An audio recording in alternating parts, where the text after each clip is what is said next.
Everyone, this is the official storytelling of the weird armor that was given out in the 2 episodes, leaving Lockmar and then concluding the first of the Game Master's challenges.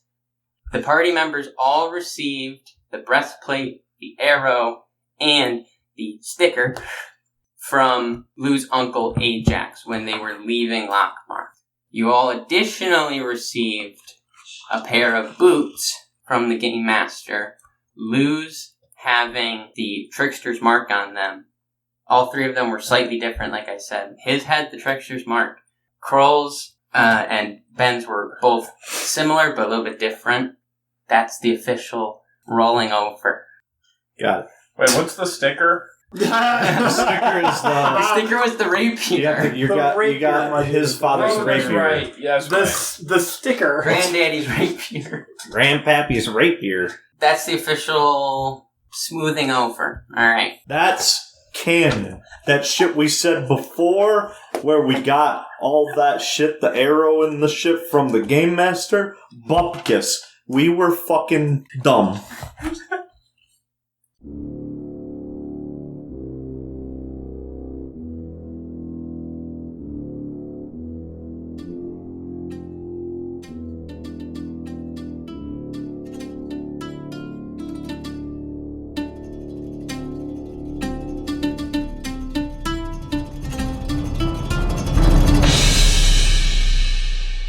Where we last left off, the party had made their way to McFinley's, a tavern in the district, kind of right between the business and the commerce district. And they got there early in the morning, got some breakfast and some drinks. And I think everyone's pretty tired for the day, from waking up early, being traveling the days prior. So everyone is kind of just going to take it easy, hang out, go to bed pretty early. Llew, I need a couple of things from you. Okay. I'm going to need you to do a history check with advantage. Okay. 19. I'm going to need you to do an insight check. 3. And a wisdom check. Ooh. 21. After getting settled in his room at McFinley's, Llew is going to head back to the representatives building to give them the information on where they've been staying, or where they will be staying. And then on his way back to McFinley's, he is intrigued by a large stone building that he sees that has the markings of a library. And he, upon thinking over what his father had said, being in this place that what Rackle had said seems to be old and have deep history, he decides that it might be wise to pop in and see if he can learn a little more about what he had encountered in his travels. That's perfect, because that's literally what I was going to ask you about. Oh, really? Way to have foresight there. As he pushes through the wooden doors into this building, just as he had suspected, there is a large building, 2 stories, with a considerable number of bookshelves sprawled throughout the building. And in front of him is a large stone desk, and behind it is a half-elf. Good evening to you. I don't believe it's quite evening yet. Oh, well, late afternoon, I suppose. The sun is already moving towards the horizon. Indeed. Astute of you. Yes. Anyhow, I was wondering if you had any books chronicling the history of the council. Of course. Is there anything else that I could interest you in? Yes, this is somewhat of an odd question. I don't know how quite to phrase it. Perhaps you will have more of an idea. In my travels here, I encountered a peculiar bird, one that seemed to be magical? I'm wondering if maybe you have any books on magic animals? Of course, there's a chronicle of many magical animals throughout the ages, some aiding in the fight for mortality, others for death, and is there anything else that perhaps you could tell me about this animal? Unfortunately, not much. It did appear to have a darkness around it. Well, shortly after our encounter, we came across some particularly nasty characters. I suppose that's another one to add to the list. If you have any material on blights. Woodland or ocean? Mountain? Woodland.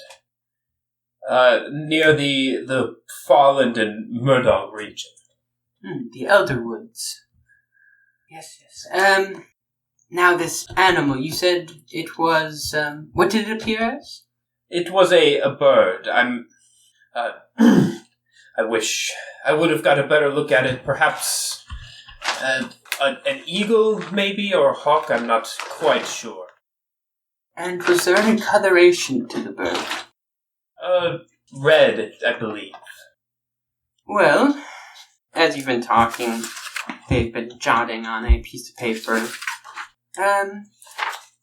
Why don't you take a seat, and I will look for a couple of these tomes. Yes, and one more, if it's not too much trouble. If you have anything about the history of Vermore, that might also be useful to me. Very well. Thank you very much. They go off.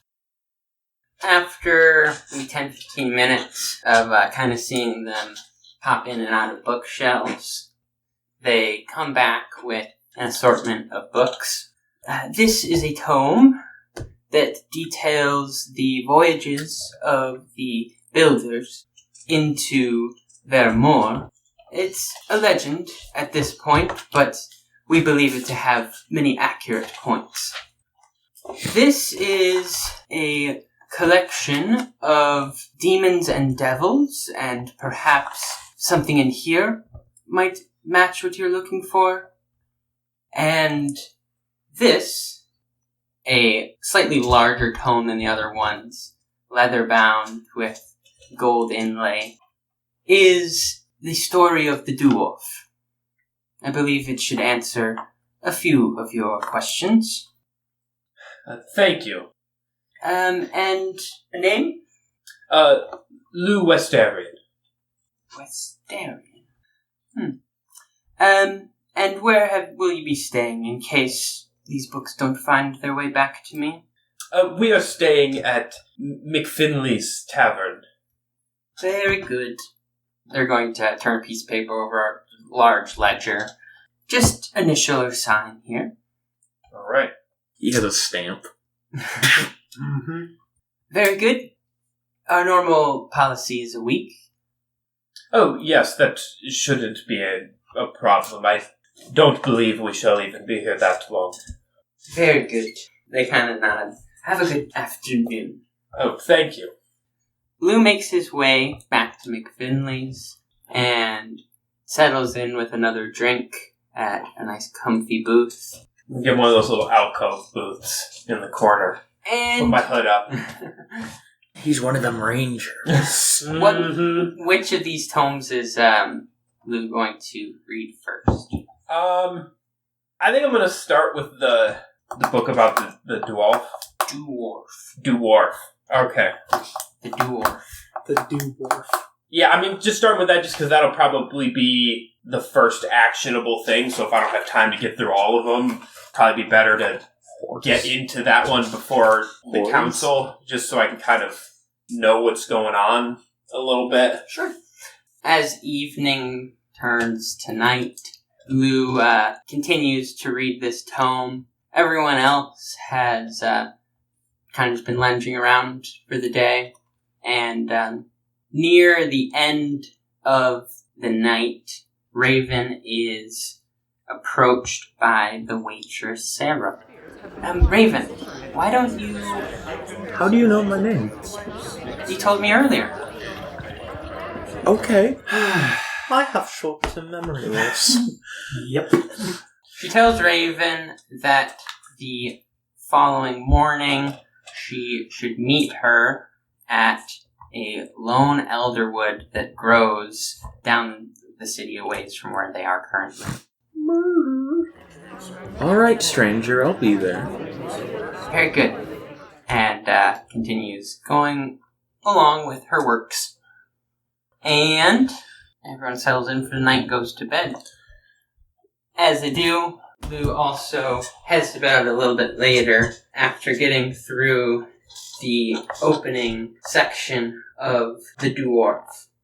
It tells of the tale of the proto-dwarf, the forebearer of all the dwarf and sub-races, a being made of the earth, perhaps of Moradin's own hand.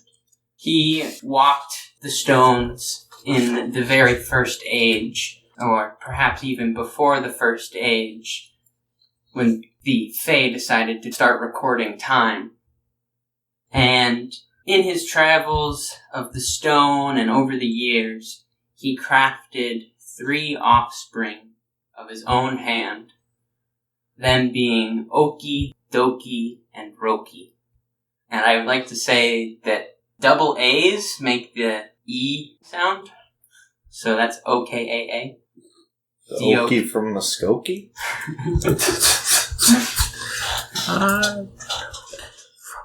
Skokie. Okie. Doki, Artichokey. and Roki. And Bob. Don't forget about Flim Flam. As the dwarf came to his time, he handed over rule of the different domains of stone to his 3 sons. They, in turn, chose to draw lots on who would rule over all of the different domains of stone. Oki drew and received the heights residing on the mountains. Roki drew his lot and took the hills, residing in the stones there. And Doki drew the depths, residing in the stones below all. In time, the 3 gave birth to their own offspring, becoming the mountain dwarfs, hill dwarfs, and the Dugars. And as the ages passed, each was weathered in their own way, and he is coming upon, as they begin to explain, the paths of the 3 dwarfen families. And he heads to bed, chewing on the story that he has read. And mutton! It's one that very faintly remembers the Grand Maestro drooling on and on about when he was sitting in his study hall wishing to be elsewhere. Wait, Grand Maestro? That's a good chick. The Maestro? Maestro? Maestro? I mean, Maester. Maester. Grand Maester. Maester is like a maester that's also a maestro. Maestro, yeah. On the side, he conducts at the amphitheater in town. Krohl, Yo. roll me a charisma check with disadvantage. Oh, fuck's sake. An 8. Krohl, upon entering New Kalir, with the comments from the guards atop the gate, and then the looks that he was receiving inside of McFinley's as he sat, he felt like retiring to his room early, as almost a sense of homesick or out of placement, not quite anger. And as he sits in his room and it becomes late, suddenly there's a slight burning sensation on his arm, and the compass that the game master had placed there awakens once more. Feed me, Seymour, feed me! Ah! Oh, no. Well, this can't be good. What's it doing? The compass has awakened and is pointing in a direction. Okay, he goes downstairs and exits the building first, and then begins to follow the compass. You go out the front door or the back door? Which way is the compass pointing? Towards the back door or the front door, would you say? It's kind of like currently pointing in a direction through a wall. So Okay, so he'll just go out the front door. He's going to walk through the wall. There's no need to sneak out right now. We're good. As he walks out the door, it kind of turns to the left, and he walks down the street a ways, and then it again looks like it's going through a wall, and he finds his way down a back alley to a sewer grate. He starts doing that thing where he goes past it, goes back, goes past it, goes back, goes back. Okay. Of course it wants me to go into the sewer. Should I tell anyone? Fuck it. He pulls up the grate and jumps into the sewer. Because why not? Shuffle. Smell. No one. Let's go. Well, what will I wear? Doing it myself. I can't solve that again. Alright. What do I jump in the sewer. What happens? The compass leads you down this sewer, down this passage, and it seems like all these tunnels are slowly sloped down, and it's leading to some sort of larger drainage area. Okay, alright. He continues on. Oh my god, if I miss another fucking Game Masters thing, I'm going to fucking... Oh my god, I'm the only one who's gonna be doing it. Oh shit. Alright. He just continues in the direction the compass is leading him. And it leads him to a larger room where you can see a number of small sewage tributaries flowing into this area. Down the ways a little bit, he sees a door that seems like it's been carved out of the wall. He draws his trident and opens the door and kind of enters trident first. And as he does, this passage leads a little ways into the wall, and then he finds himself in a chamber with a gate at the back. Fascinating. Does the gate appear locked or no? Alright. Is there anything else discernibly interesting in this quote-unquote chamber, or is it just the locked gate? It's kind of just an opened area, and then this gate. Okay, he opens the gate, why not? Does he go in? Yes! After he passes through the gate, he finds his way in a circular chamber. Well. I can only imagine what this is going to entail. Fuck it, I've gotten interesting things from this before, let's do it. And he... God damn it, Krohl! Listen, he's got an intelligence score of +0, so he's not exactly bright. He's gonna die. We're gonna lose a party member. Joke's on you. I'm already dead. He goes in the chamber. And as he steps into this circular room, the lights above him turn on, and he sees in the center of this room is a table. Long, skinny table. Okay, for a second I thought it was going to be an arena and some gladiatorial battle. And a voice comes over the speaker. Welcome! Yeah, get on with it. Game show and all that fun shit. What am I doing here? I'm here on different matters. Okay. I'm waiting. I'll have no regrets. Have a proposition. Proposition? Wow. You allow me to run some experiments in exchange for whatever you desire. Whatever I desire, you say? That is very fascinating. He wants fried chicken. Why did Krohl instantly turn into the Grinch? Well, anything you say. Within reason. Well, of course. We'll suss out the details later. What kind of experiments are we talking about here?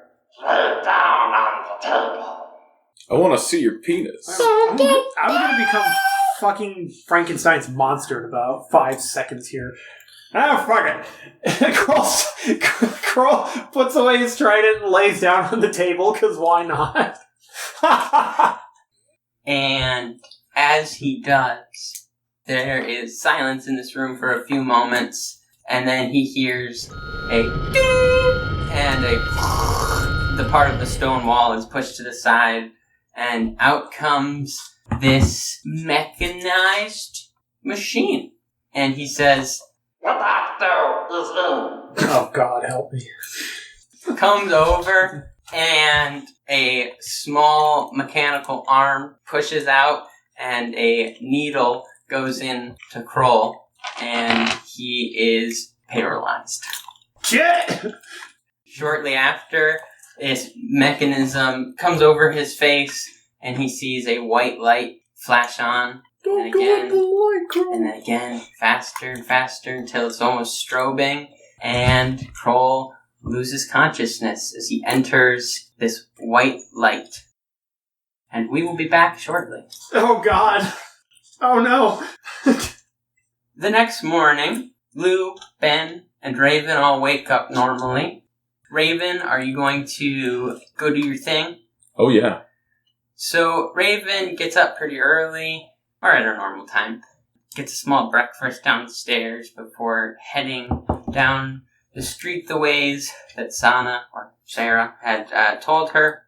As she makes her way down, she sees above the treetops a elderwood that reminds her of home, yet it's in a very unusual place and all by itself, which she's not accustomed to seeing.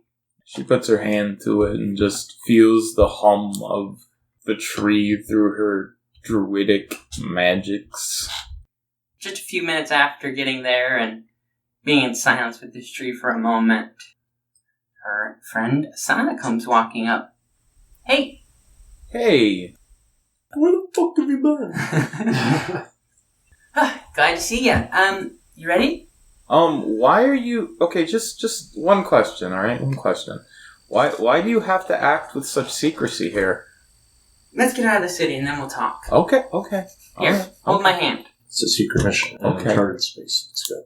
And she grabs a hold. And Sana is going to place her hand to this elderwood, focus, and as she does, Raven again feels almost a shunt through temporal space as she finds herself in the Elderwoods in the region of Murdog. Not sure where, but she finds herself in a small cove of trees, a small fire pit, and a shelter put up next to one of the trees. And you're standing in front of another Elderwood.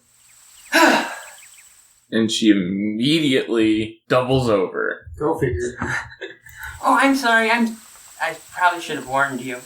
Motion sickness. Yeah, well, home. Home. Not really, though. Why do you say that? I don't have my clan, and to be a clanless Furbolg is... I don't know how to live without my clan. It's not really home without my people, you know? I don't know how to describe it to you. It's like being without your family. I don't know. We rely on the clan so much that I understand. I haven't been able to make contact with my family for quite some time. But I thought that maybe bringing you back here would lift your spirits a bit, and I thought maybe I could show you some stuff. I mean, you're more than welcome to. If you're willing to of course. Put in a little bit of hard work. Well, I got nothing else to do, so I might as well. Excellent. Well, talking about your clan, that's what I wanted to speak to you on. I believe that, from my knowledge, the druids of the Elderwoods, you focus, especially since the humans and tearing down your forest, on the process of cutting out so that new might be born again. Yeah, that was sort of my clan's whole thing. Burning down the stumps so that they could be reground and used as fertilizer for the new growth. Well, you see her focus for a moment, and then is going to, in this space, summon a beast of magical essence from the nature, and it appears like a wolf.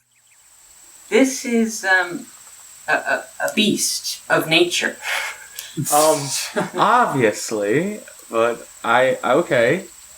And in this process of life and death, the energies of the forest, they get multiplied over time as this process is continued cyclically. Okay. What I'm saying is that I believe that you're in a unique position to harness into this energy more deeply than most druids. Oh, okay. How can I do that? How did you make that? How did you, like that right there, how did you do that? It's, like I said, it's the process of calling upon this nature energy all around you. In this case, this is a dog spirit, and they come from the trees and the forests, and as such, it appears in that sense. Your magic and your clan's magic has resided in the embers and calling those embers. And as such, I believe that you are able to call on a separate pool that other druids cannot. This energy that is created from the calling of the embers. Here, I want you to try and just sit here for a moment and meditate. Just take in the energy around you. Roll a nature check. My big takeaway from all of this is that Sana could have saved us a lot of travel time and just teleported us through a tree. Yeah, I'm glad Raven didn't even ask about it. When I have to explain it. Raven doesn't care. That's a 5. Roll with advantage. You're in your region of expertise.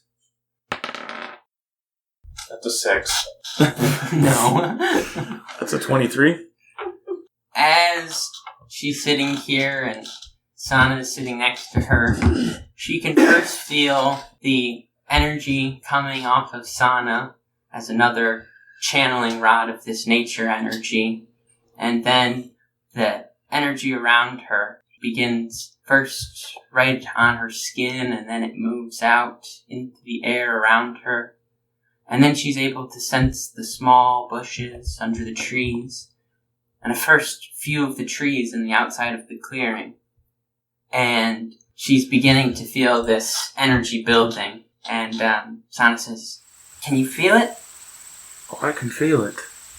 Now, take this energy as far out as you can reach, and make a deal with the grass, with the bushes and the trees. Call upon its energy. Let it reside inside you.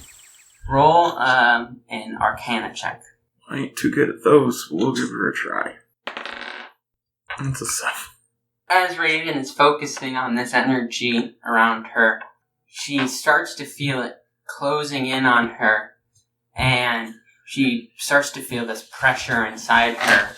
And as she does, she releases it, and she opens her eyes as she does, and she sees a small spark in front of her, and she feels this explosion of sorts let out through her body. And there's a small wave, and she sees a small butterfly come into creation and then explode. Well, it's going to take some training, but you definitely have it already. Look, we just got to try again. Okay.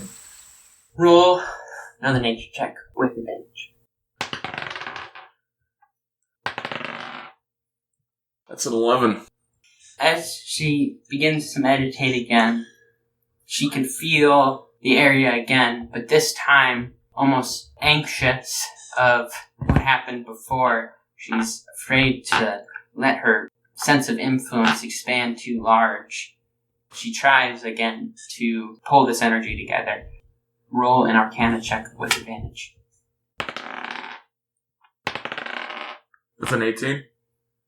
And as she does, she feels this energy pull into herself and begin to circulate in a circular fashion from her feet to her head around her. Good. Now, with this energy, just imagine something small. Something that you've seen before. Something that would be easy to remember its nature. She remembers lifting up a log as a kid. And from underneath that log, there was a little salamander that wiggled out. And it looked at her, and then it dug itself back into the dirt. Very good.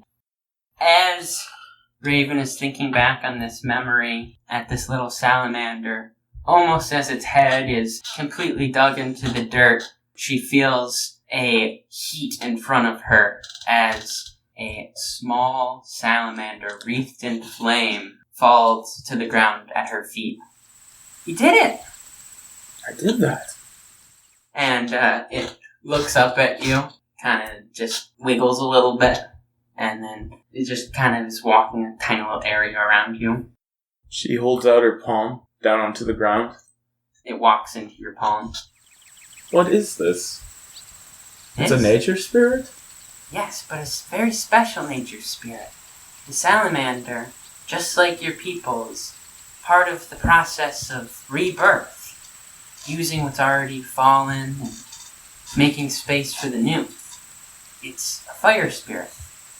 Is it gonna stay with me? Like, is it gonna go away? Do I get to keep this? This energy has only a limited amount of time that you can hold it within yourself, and of course the energy that you're pulling from around you. But with training, there's much more that can be achieved. So, I guess you want to stay here for a little bit and keep training? I mean, there's not much I can do back in New Hallier, so I might as well. Well, I'll make sure to come and get you for the council, and I'll definitely be back a couple of times, but you do have my job. Why can't you be seen as, like, why this Sara disguise? Not really a disguise. I guess you could say I'm a lot of things to a lot of different people. Okay. Well, I'll see you in a while then. You gotta teach me that tree transportation trick someday. Anytime. When I come back, there's something else I want to show you, but keep training like I showed you. Just focus on pulling in the energy and then manifesting it. Okay. So, over the next, what? You guys are Figured fucking it out. terrible. Sana is Roger. Sana's Roger from American Dad. She just has different lives all over the place. Over the next couple of days, as Raven is training in the forest, essentially, what you have learned is the spell Summon Beast. Mm-hmm. So, you also have your Fire Spirit, part of your Druid spellcasting, right? Mm-hmm. So it normally takes a wild shape in order to use. You have one use that you can use without a wild shape. Oh, that's fucking dope. And okay. Furthermore, when casting the Summon Beast spell, you can call forth upon your Wildfire Spirit. And Burn down the forest. the last thing being Joan has entered that the chat. you can't use the Water Spirit or Beast from the normal Summon Beast. However, your normal Fire Spirit will gain the best of the abilities between the two. So, if you want to look at that. Can I petition for his summon beast to just look like a tall cowboy? A super tall, half-elf cowboy. My name is I'm the Joan Redson. I am the law. That morning, as Raven leaves early, Ben and Llew meet at the counter downstairs as Ben is almost finished with his breakfast and Llew comes down. Morning, Ben. Good morning, Your Majesty. Anything interesting for you today? Yes, these eggs are delicious. Oh, Ben, you lead such a boring life. Except for when you're not Ben, apparently. I prefer the term quaint. Simple. Pedantic. I don't know about that. As they sit and chat, Llew thinks about the suggestion that their barmaid had made yesterday. Well, Ben, I am off to the falconry shop. Falconry shop. Yes, I believe the barmaid yesterday said it was called Oxford's. Are you planning to buy another one of your cousins? I hope not. The first one was not quite what I was expecting. Well, perhaps I shall accompany you. I've got nothing better going on today anyway. Oh, very well then. I see you finished your meal. Are you ready to leave? Of course. Alright then, off we go. And as they make their way out of McFinley's from McFuckboys. the second story balcony where Ben had been staying, a eagle comes and lands on Ben's shoulder, and it's Sylpher. Hey dude, where are we off to today? We are headed to the falconry. Falcon? Like falcons? Exactly. It's a place you go to buy falcons and other birds of prey as pets. I sell falcons and falcon accessories. I sell falcons and falcon accessories. Well, that sounds cool. Yes, it is very intriguing. My hope is that they have owls. I love owls. And Sylpher is going to turn into an owl on your shoulder. Owl! Now, who are you? Oh, that That was murdered Ash IRL. I'm going home. I think we've had a good enough session tonight. Time to hit that old dusty trail. That is a fun trick that your dragon can do, Ben. Yes, he can turn into almost anything he'd like. You Within know, reason. I am reminded, did you see Krohl this morning? I've not seen Krohl since we arrived last night. It's nice someone cares about him. I've been wondering how long they're going to wait to It's try an to undead dragon, dude. He's walking around the city. He's probably fine. I assumed He's fucking that and he's fighting. you did not... Where was he when you went to bed for the night? I couldn't say. I was deep in study, in the corner booth until quite late. He was Yes, actually being it's- a good boy. Yes, in study. Ben, please be serious. You know I like to have my fun, but this council is very important. I need to prepare. Oh, you actually were studying. I thought it was one of your euphemisms. Daddy'll be there. No, I mean, I did down a few pints while I was poring over the books, but no, there's quite a nice library here in town. I was able to get some tomes. I've been researching the council, and after that I'm going to look in and see if I can figure out what that bird was that was following us earlier. Well, perhaps we can ask this falconry owner if he has perhaps seen it or one like it, or heard of it. Alright, well, let us go and speak with the falconer, and then I suppose we might take a walk around and see if we can locate Krohl. I mean, I know he can handle himself, but he may have found some chickens to kill or something. Flash to Krohl. Let's play a game. He's conked out, so... Yeah, so in actuality, Flash to Kroll.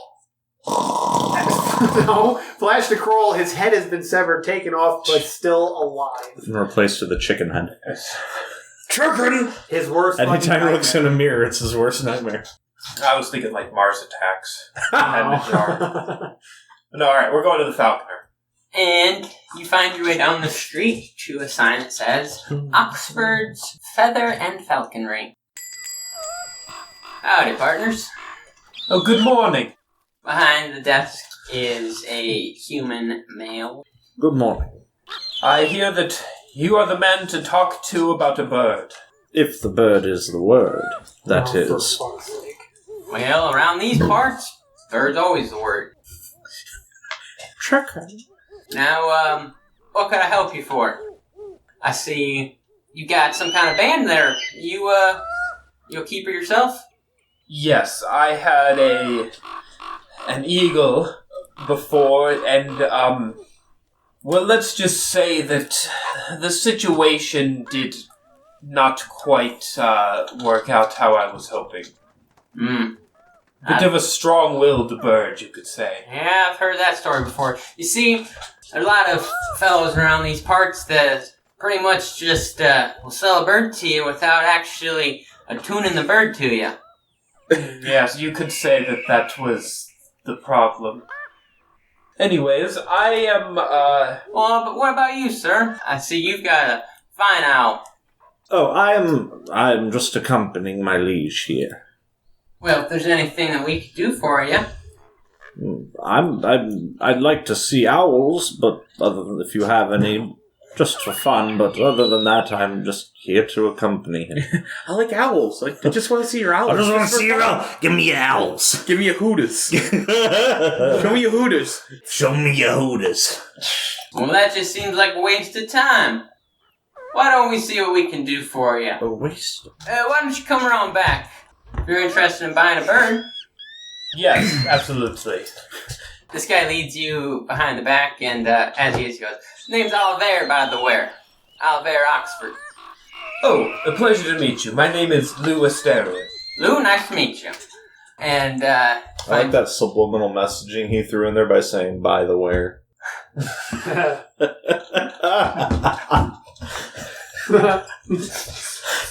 Yeah, that's what it was. I like it much better this way. You are led into a large room with a number of bird cages. This is actually on the back of the shop. There's an open doorway at the back of the shop and a large screened-in area. But you're kind of in this, I don't want to call it a shed, but it's kind of like a overhang with cages.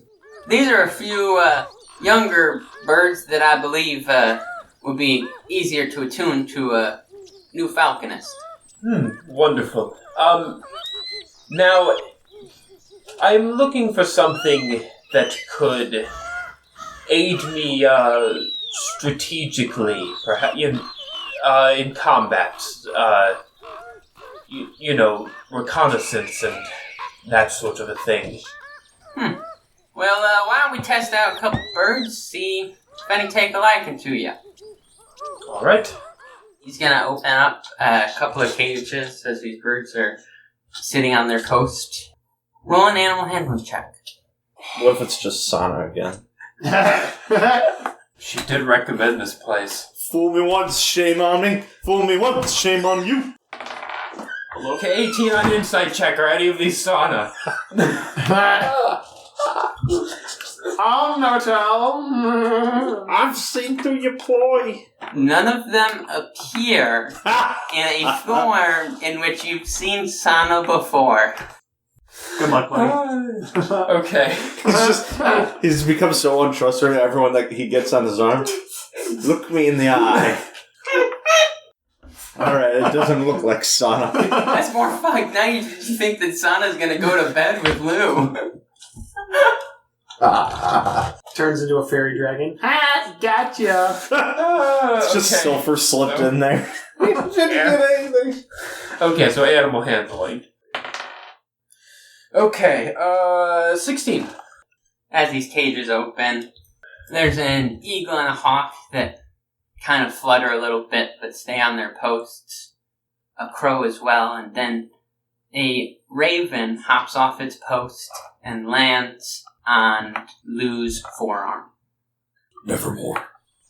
Oh, hello there. He's going to kind of lightly pet its head. Ah, look at that. Something took a liking to you. Yes, this is a fine bird. Indeed. Why don't you roll an investigation check with advantage, since there's no reason that you wouldn't have time to investigate. Alright. 17. As Lou looks this bird over, it is a raven.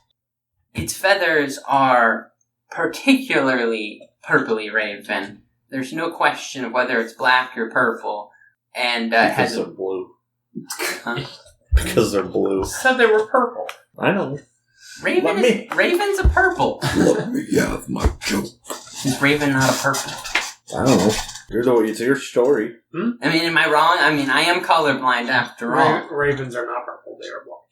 But it's the can have color raven. The color raven? Yeah, is a deep purple. Oh, is it? It's kind of like a purpley sheen. It's usually like a gray-black or a purple-black.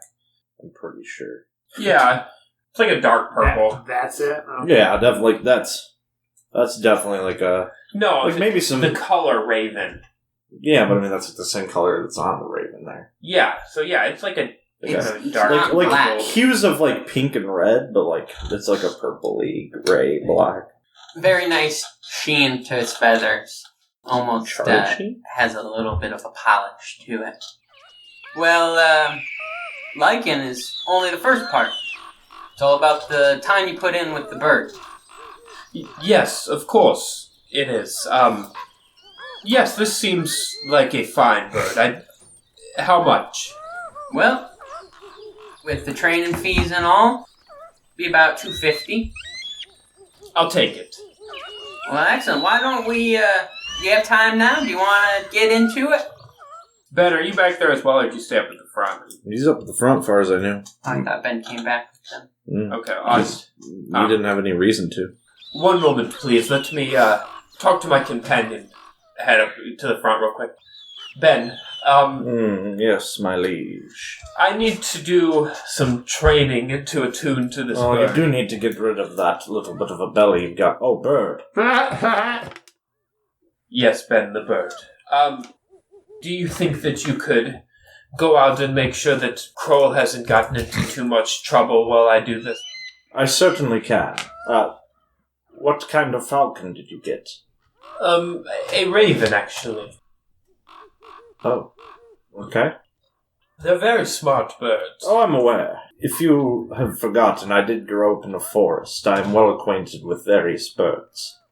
It just seems to be, I just did not anticipate you coming in for a falcon and coming out with a raven. That is all. Don't mean to interject. Are you not sticking around, sir? I was hoping to, run some drills with that there owl of yours. My owl is very well trained, thank you. I have other matters that my liege has asked me to attend to. I do very much appreciate your generous offer. Oh man, that sounds like fun. He's not going to sound like a crazy person and respond to Sylpher in this situation. Out loud, at least. He's going to say, yes, it did sound like fun, but Llew has asked us to go find Krohl, so... Krohl schmoll.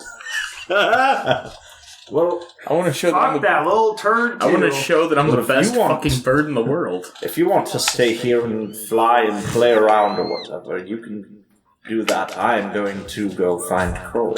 Yeah, whatever. We'll find Krohl. Alright. Remind me to have Kroll eat him later. Whoa!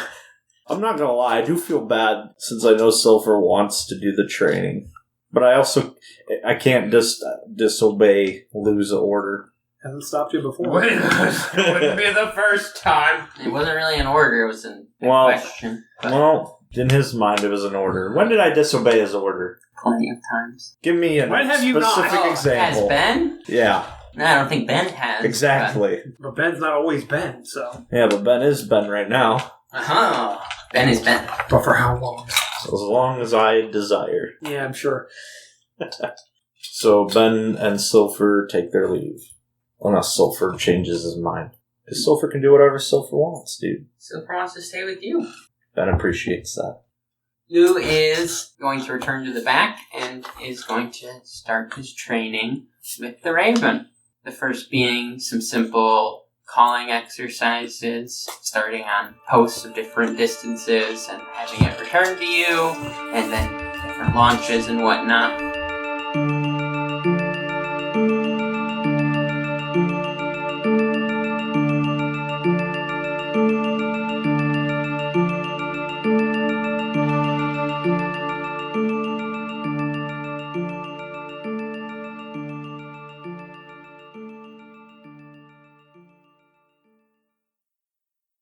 Hello, everybody. This is Harrison. Hey everybody, RJ here. I hope you're enjoying this episode of Realms and Nerds.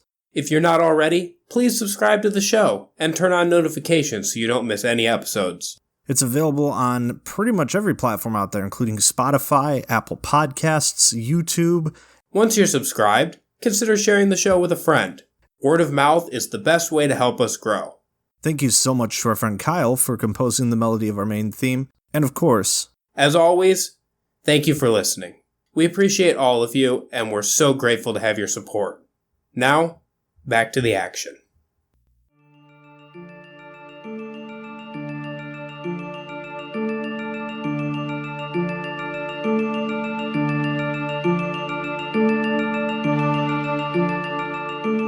And we're gonna cut back to our good old pal, Krohl. See? He sleeps like fucking Skeletor would. Technically, he doesn't need to breathe, so why would he need to snore? So It's for the aesthetic. It's a reflex. right. As Kroll's vision goes white, he appears to lose consciousness for a moment, but it's like just being in this white room as far as he can see. Dumbledore. And then snow blows past him as the white room is suddenly the top of Mount Dolo. Oh, He's sitting in the snow beating his face, and just as he's taking the time to look around this blizzarding, piercing snow that's all around him, it's like he falls through the snow and finds his way to his knees, where he's in some court in the temples of Bahamut there as a child, sitting on his knees reciting prayers and different chants like they were taught. And as he chants, suddenly it's like a wave that he sees off in the distance behind the elders in the front of this group in the courtyard. And this wave comes crashing down, and as he looks at the wave, it's not water, but these dragonborn that coming down on his temple, and like a wave, these people get swept up as he rushes to his feet and attempts to run, but is pulled into the undertow and swirls around as this combat is ensuing all around him. And then, almost like from an eagle's eye point of view, he finds his way in the sky, looking down on the region of Vermore. The twin mountains, Mount Dolo, erupted, flame and ash is in the air as Bahamut and Tiamat fight in their material forms in the land, and all the dragons of old are stuck in pitch combat. The land is burnt, and corpses of dragons lay on the ground in piles. And in the far-off distance, he sees a small light of the followers of the different Fae and mortal races as their light pushes into this land, and he sees, almost in an accelerated process, as this darkness in the land is pushed back and retained, and as this light pushes in and then fades away. And then he momentarily is conscious again as he finds himself in a white room as he's opening his eyes, and all he can see is this apparatus on his chest and all these tubes and wires coming up, and this mechanical figure above him working on his body. And then he loses consciousness again, and he's in darkness.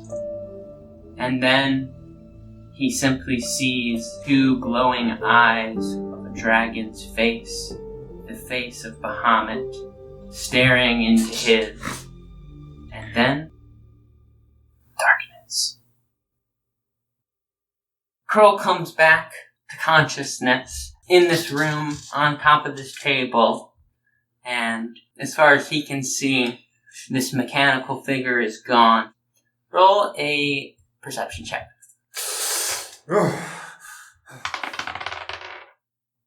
It's 13.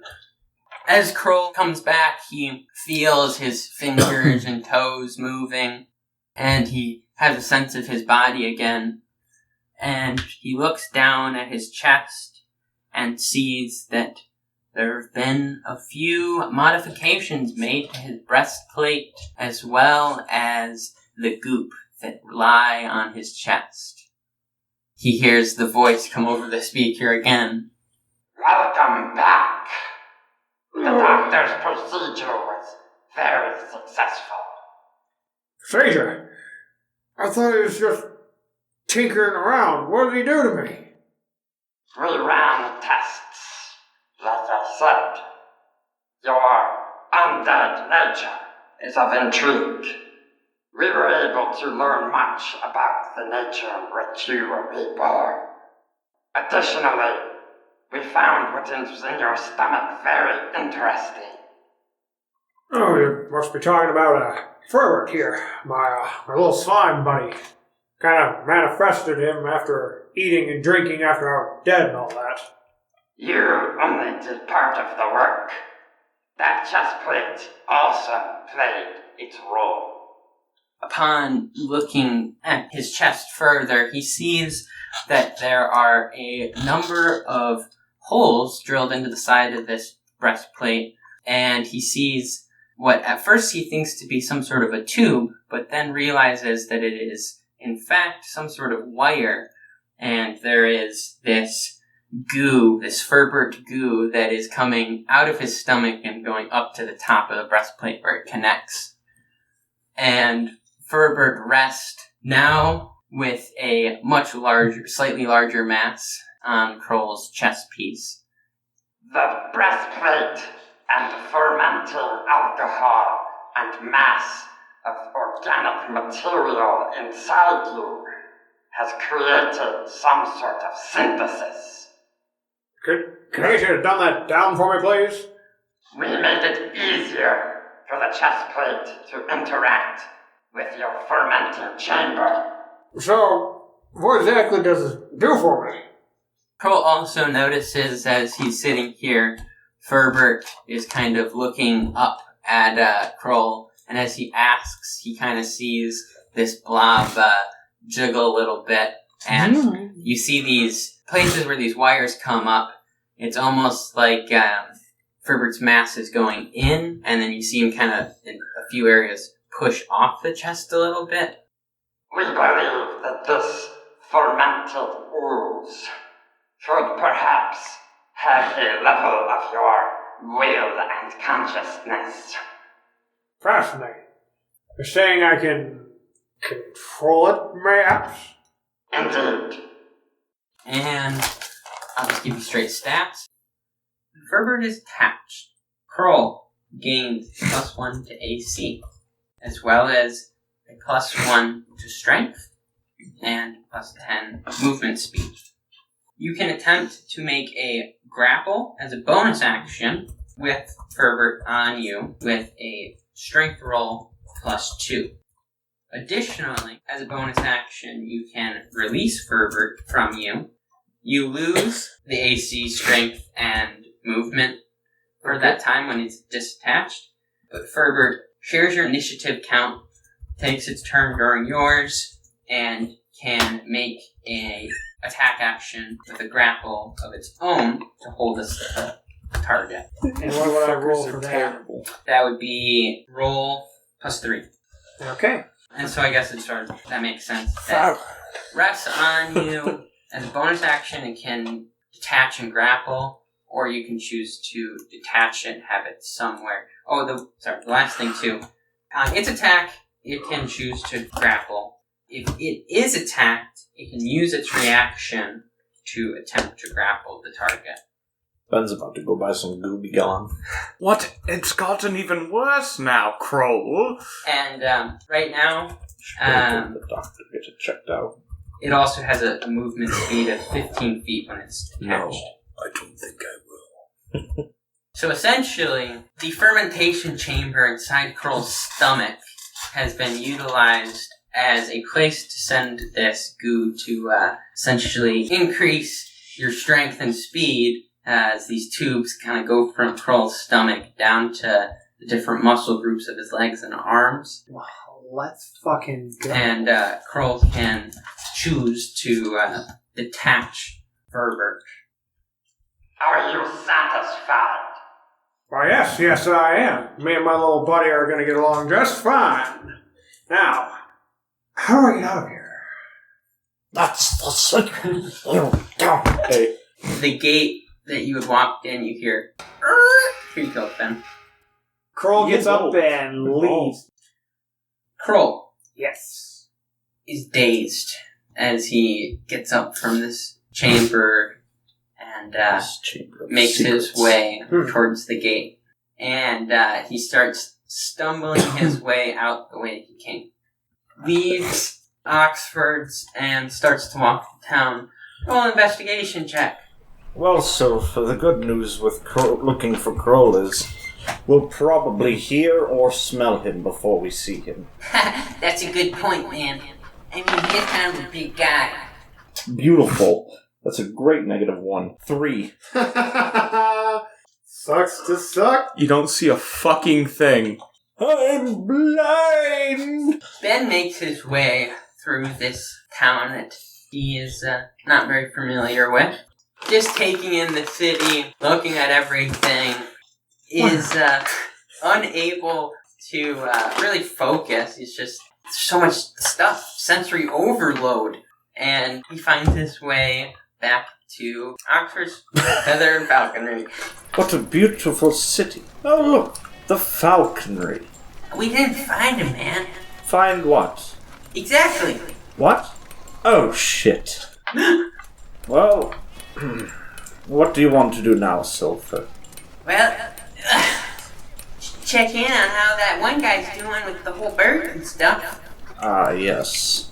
I suppose we shall. Llew, roll animal handling. 1. Close enough. 7.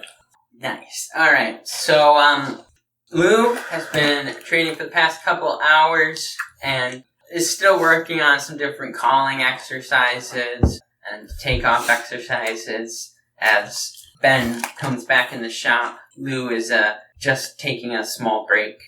Well, don't worry, it just takes time. Don't worry. Ding, ding, ding, ding. Don't worry, some people just aren't good with birds. And walks in. Hello? Oh, hello there. Ah, yes. You're back. Yes. I am back to see how my liege is doing in his training. Your liege, well, making good headway. Is he back there? Indeed, yes. Do you mind? Of course not. Thank you. Ben's gonna walk back to where Llew is. Ah, Llew. Still playing with birds, I see. I'm training, Ben. Yeah, training. How was the search? Yes. The search. The search for Krohl. We didn't find anything, man. The Krohl search. Sylpher says that to Llew. Oh, you didn't find him. No, lots of lovely little food shops in this town now. Lots of them. I'm sure there are. Well, I suppose he can take care of himself. I mean, what's the worst that could happen? It's not like he can die again. Well, I suppose the fact that you didn't find him means that he hasn't gotten into too much trouble. I guess if he hasn't turned up by this evening, we shall go out and search for him in force. Yes, Your Majesty. And Olivair comes back from the front with a small cup of bird seed.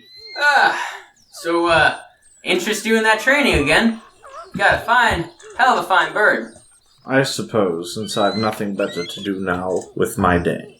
My owl companion did seem fairly keenly interested in it anyway. Interested, huh? Yes. We have a special connection. I see. Well, why don't I get Llew here started again, and then we'll get something set up for you. Of course. Thank you. Do another animal handling. This is the best bird I've ever seen. I've never seen a bird do that. There we go. Dirty 20. Olivair gets Llew going again with these exercises, and then turns to Ben. Wait, what's his name again? Aloe Vera? Olivair. Oh. He comes up to Ben. Well, now that bow on your back, is it just for show? Hardly. Well, shoot the owl. Why don't we show your loyalty? Kill that owl, now! Why don't we practice some combat archery?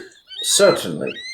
He moves around some things in the area and starts to talk about a training exercise where essentially your owl is going to fly past the target, and while doing so, you're going to time your shot accordingly. Roll an animal handling check with advantage. And if it's bad, you're gonna kill Sylpher. Why, dude? Why? Not very cowabunga of you. Woo! Woo! That couldn't have been any more extremely different. 2 sides of the dice? 2 sides of the dice. So that's going to be 22, I think. As he sets up this small training and walks Ben through it, Sylpher jumps from Ben's shoulder and performs a excellent flyby right over the head of this target that he has set up. And as he does, you loose your arrow and it strikes into the target and returns to your hand. Incorrect. He's not going to use the antique arrows for this. No. All right. Now, Use why? a normal arrow. You don't want somebody getting wind of his items outside of combat. Element of surprise.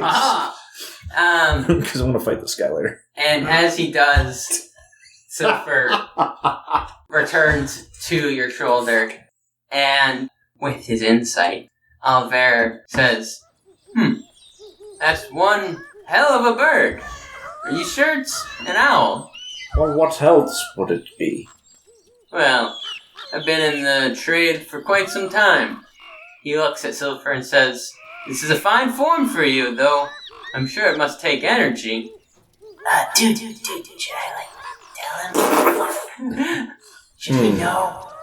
Ben's gonna think in response, I'm just going to see if he knows what we think he knows. No sense in giving up more secrets than we need to. Well, anyways, sorry to be all cryptic there. Why don't we get back to the training? Of course. And as you proceed with this flyby training... Now have your owl breathe fire. What? He's gonna go back. Sometimes he would say cowabunga. And work with Llew, who is doing a great job with these calling exercises, and is gonna move on to the next stage, which is some retrieval exercises. Now, these ravens, they have a very large working vocabulary. Over time, you can teach them new words, and they might learn new ones on their own. Over there, on the far side, I have a table set up with a few different objects. We're training to see if it can retrieve what you tell it to from the table. Roll another animal handling check. Hey, George. Why? What did I do? 5. Think Cursed you did. my dice. Nah. As the day goes on, Llew switches on to the next exercise and is having a little bit of trouble getting this crow to understand it. However, I don't speak Italian. Ben is continuing to have success with his training with Sylpher. Well, I think that ought to be enough for today. Why don't you boys come back tomorrow? Do some more drilling. Yes. That sounds good. I do have other matters to attend to today. So, Llew and Ben find their way out of the shop, the Falconist. Making our way downtown. And, are you guys gonna return to McFinley's? Lew's going back there. Well, how late is it? It is, like, dusk. The sun is on the horizon. You know, yeah, we should probably head back there first, because then we'll see if Krohl's there.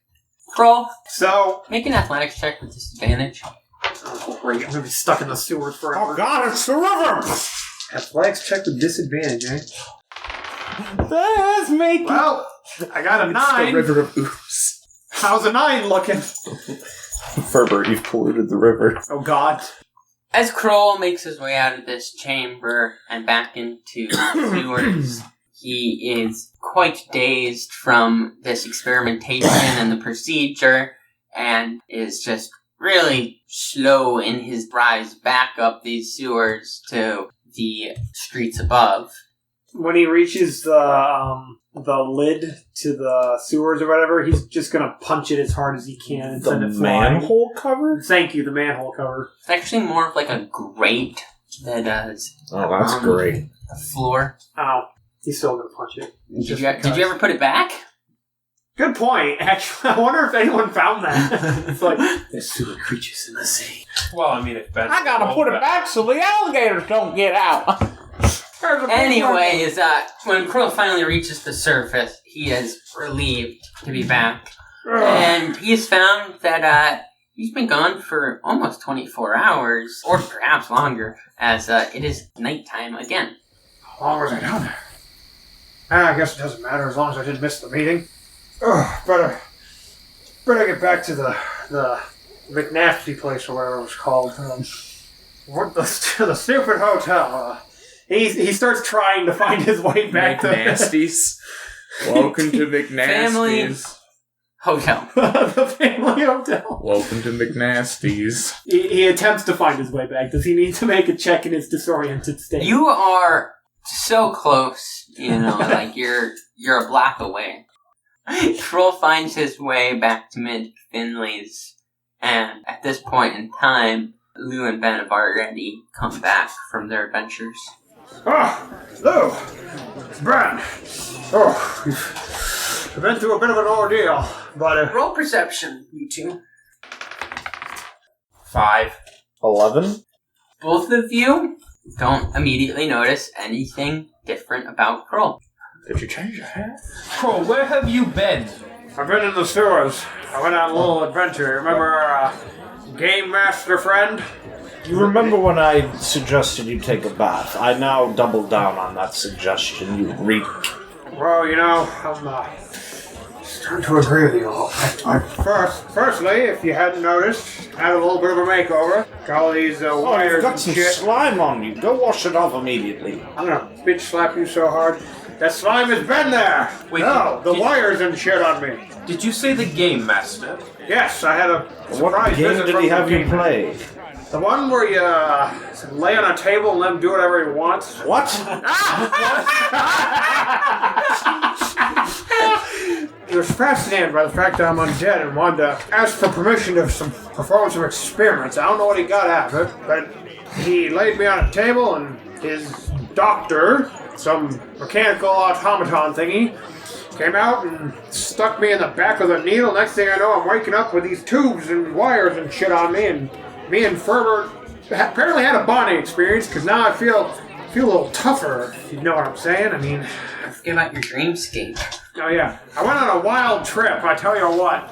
I'm not sure if he gave me LSDs or something. It was crazy. I saw the battle between Bahamut and Tiamat. It was crazy. I don't want to go too far into details. Krohl, why would you allow him to do experiments on you? You do not know his intentions. Listen, what is he going to do with the information he's gathered from you? Listen, he hasn't hurt us yet. And, see here, he told me he'd give me whatever I want. Oh, and what did you get? I got, by the feel of it, stronger. I feel tougher. So that's what you asked him for? Not necessarily, Then technically you got nothing. Well, technically I got something. Technically, he got what he wanted to give him, not whatever he wanted. Well, you know what? I'm not dead, so... Well, that is debatable. Point being, I'm still here, I feel fine. I don't really care what he did with whatever he figured out. That's on him. Anyway, how long has it been since we last saw each other? I'm not entirely sure how much time has passed. Krohl, it's been about a day. Yes, Oh, I've not seen you since And I went to bed. I don't appear to be missing anything. I think my kidneys are still in there, not that they're very functional anyway. Not at all, actually. Exactly. So it's not like he could have taken much of value, but I'm here. Kittens have been taken over by Furbird and the Where are my fermentation brains? center. Where's my brains? Hey, brains are still there. Don't you start with me now. No, I feel fine. What have you guys been up to? Looking for you unsuccessfully and then training birds. No, you don't need to worry about me when I disappear. Just... Yes, I do worry more about you when you're here. Please, again, take a bath at your soonest convenience. My, you are awfully rude today. I'm not rude, I'm just... You're very rude. That is very impolite to point out someone's... I've politely pointed it out to you several times, and you have declined taking any action on it. Therefore, I'm putting my foot down. Really? Krohl, I am fully aware that you can operate in whatever means that you see fit. However, if we are to inhabit the space of other polite society, Ben may have a small point. Oh, don't worry, I was planning on it. I'm just screwing with bags. Very well then. It's all about personal hygiene, my good man. Ben, go have a pint and calm down. A pint of what? Hey, Something barkeep. strong, ideally. Hey, barkeep. Where happens to be the nearest bathhouse? Well, there's a bathhouse out back.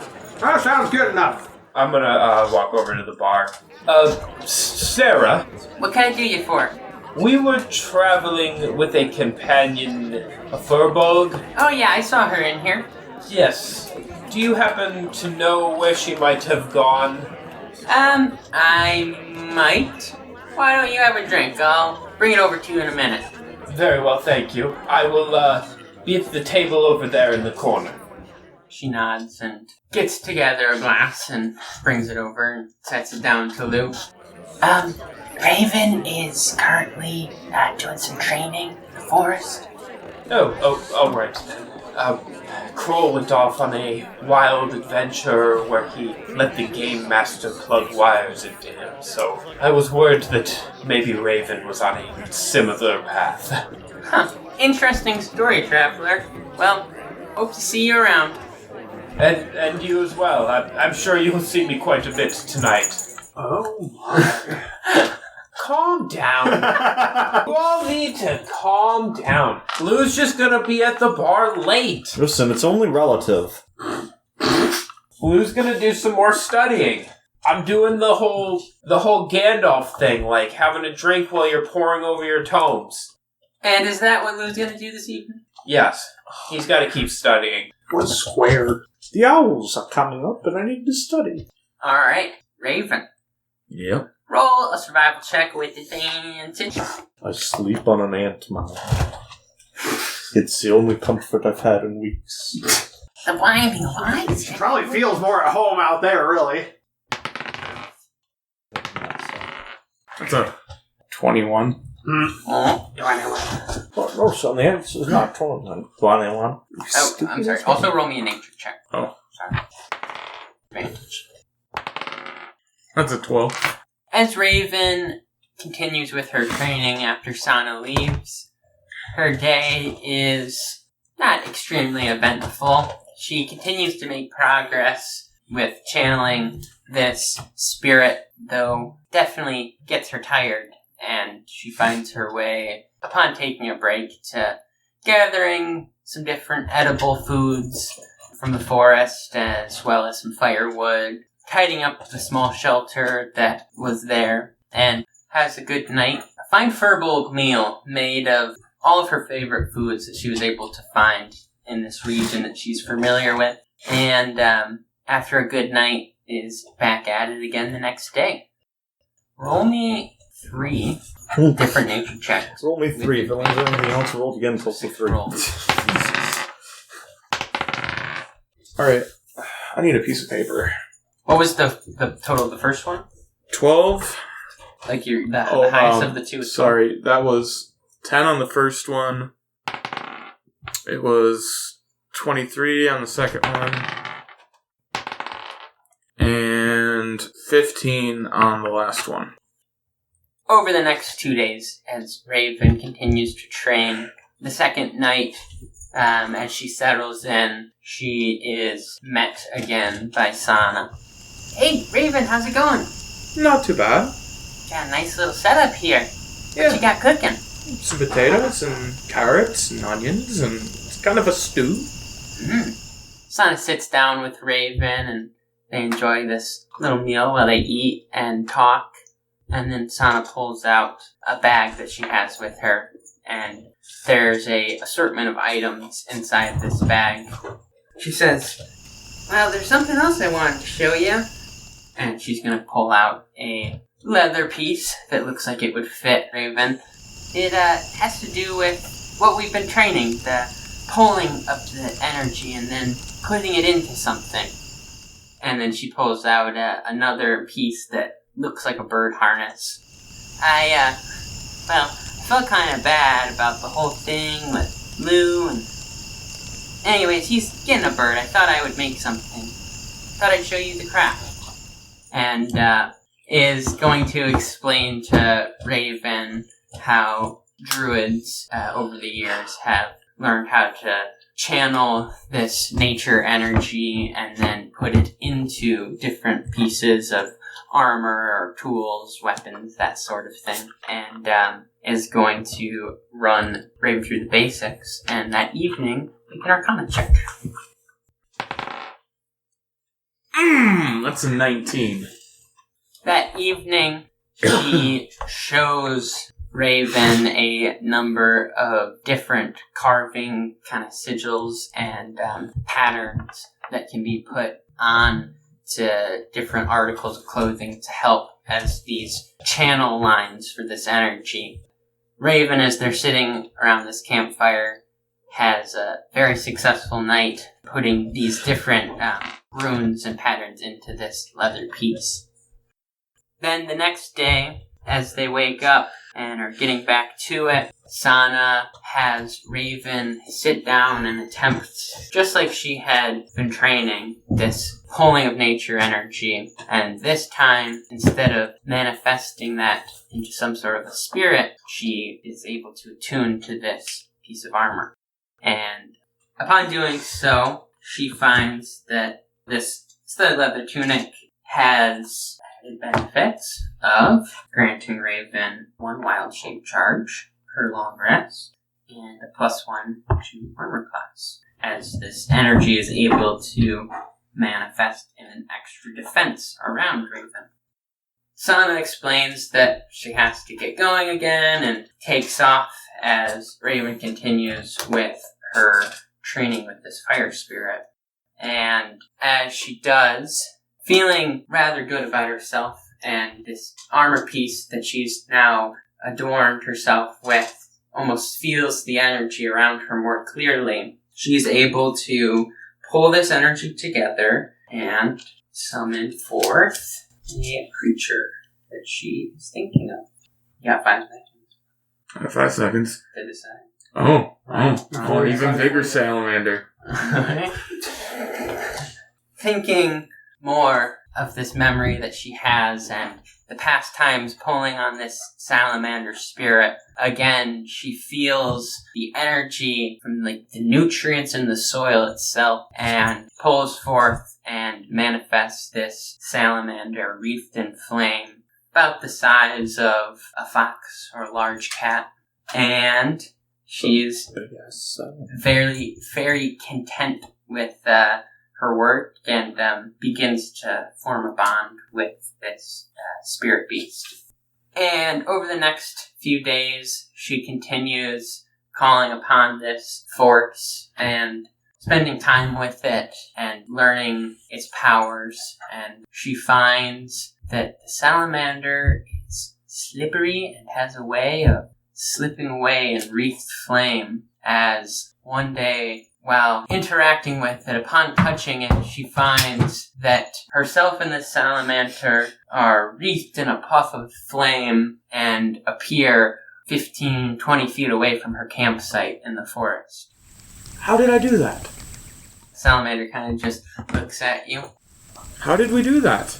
And she continues to investigate and is able to get a hold of these powers. And on the 5th day, as she wakes up, Sana comes back once more. Hey! Hey. How's it going? I teleported. You teleported? Yeah, and I don't know how I did it. You haven't figured it out at all? No. Well, that's lame. I said that she did get a handle on it. Oh. I guess I kind of figured it out. Like I said, there's power here that only druids of your type can tap into. I knew all the roots were interconnected, but I didn't think that they were that interconnected.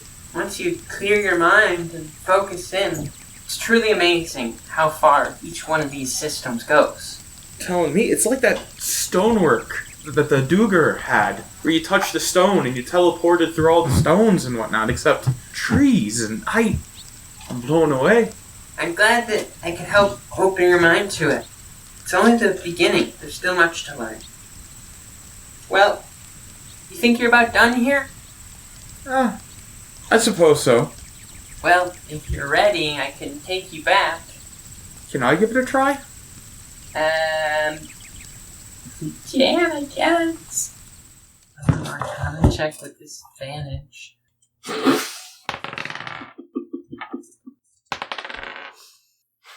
That's an 8. As Raven puts her hand to this elder wood that Sana has come from every time, she feels its normal energy flowing through it and even notices that there's a small sigil at the base of this tree that has been carved into it, but is unable to tap into any kind of connection. Sana puts her hand to the tree and then to Raven's shoulder and says, "Don't worry about it. It'll come with time."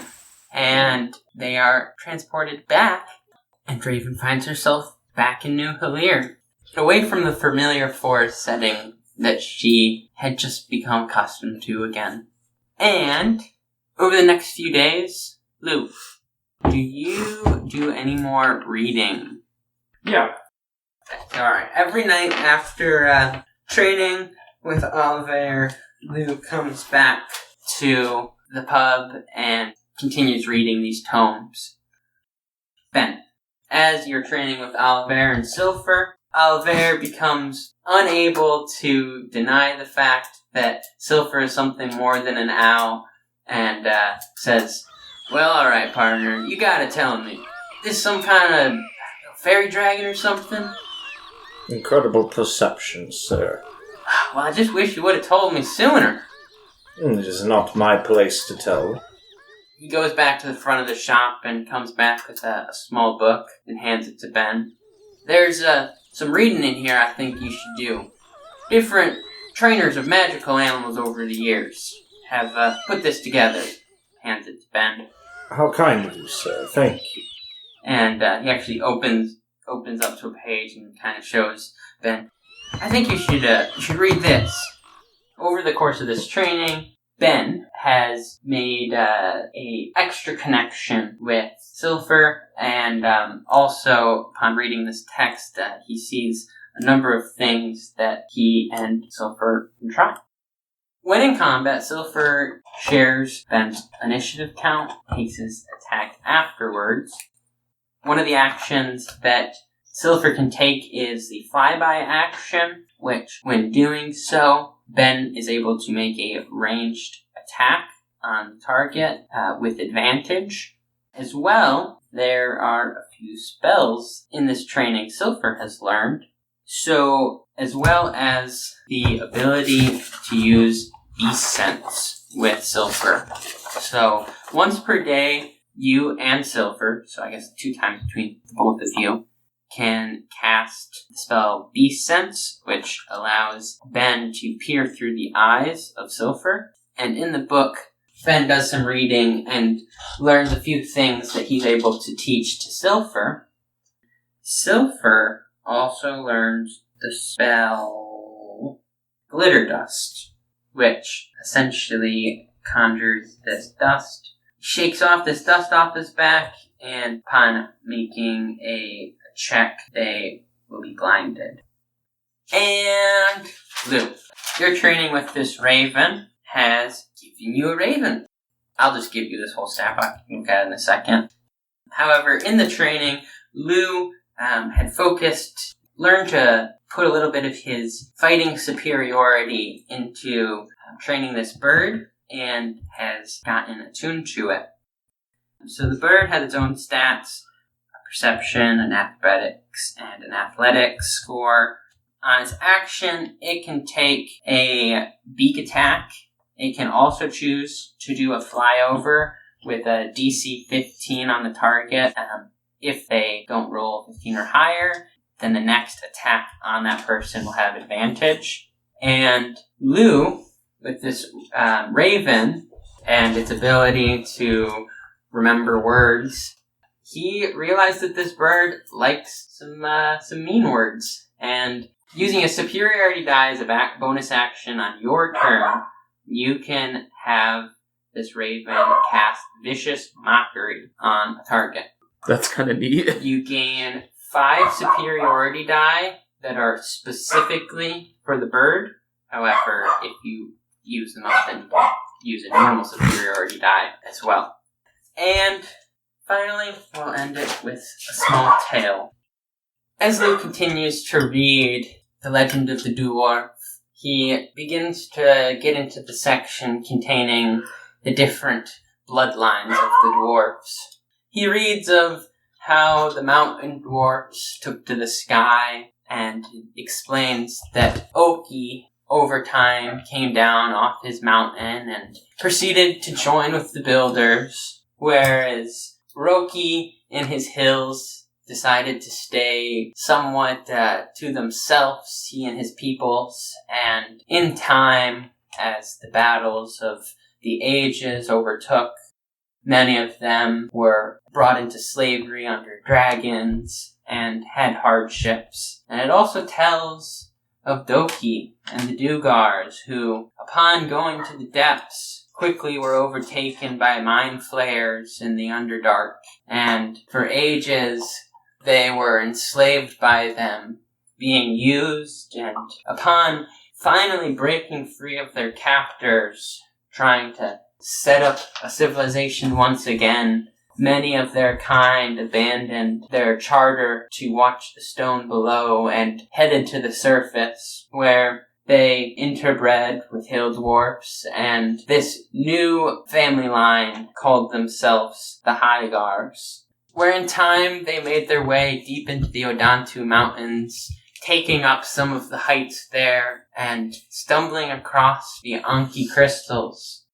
In time, these Hygars decide to share their gift with the other mortal races. However, in doing so, they've decided that they will be the keepers of information, as any message sent through the Anki crystals is recorded deep in the Anki caves. And that is where we will leave it.